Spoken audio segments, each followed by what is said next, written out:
Jæja Bjarni, þetta var bara lélegt hjá ykkur í dag? Nei, þetta var ekki lélegt. Þetta var lélegt í 6 mínútur og mörkin eru algjörlega bara einbeitingarleysi og bara mjög slæmt að fá sér svona mörk í byrjun leiks á móti Breiðablik sem náttúrulega bara gott lið og þéttu sér vel tilbaka og áttu smá dekkrunarerfiðleikum svona í kjölfarið en náðum okkur svo vel á strik og hérna seinni hálfleikur var helviti svona massífur hjá okkur þó okkur hef ekki tekist að skapa nægilega góð færi en þetta var bara hnífjafleikur og eins og ég sagði bara þessar 6 fyrstu mínútur urðu okkur bara fallið. Innkoman í leikinn var bara ekki nógu góð. Hefur útskýringu á því af hverju þið komið svona illa stendur til leiks? Nei, sko alls ekki.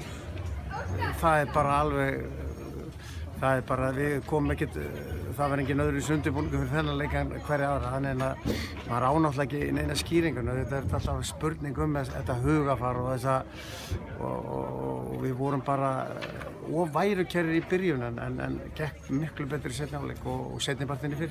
Myndirðu segja allt gameplan hafi farið í vaskinn eftir rúma 5 mínútur? Nei, alls ekki.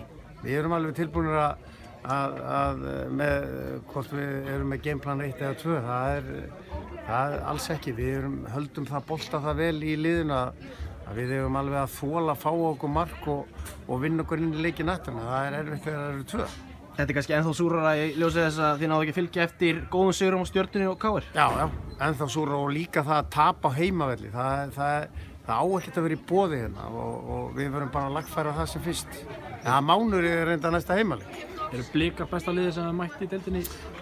Blikar eru gott lið og KR er gott lið og Stjarnan er fínt lið og þannig að það er kannski erfitt að segja. Ég vil hins vegar meina það að leikirnir eru kannski að vera betri og menn eru svona að ná að slípa sig saman. Þannig að við töpum fyrir góðu lið í dag, það er ekki spurning. Jonathan Glenn fær rautt spjald í leiknum, sérðu atvikin vel?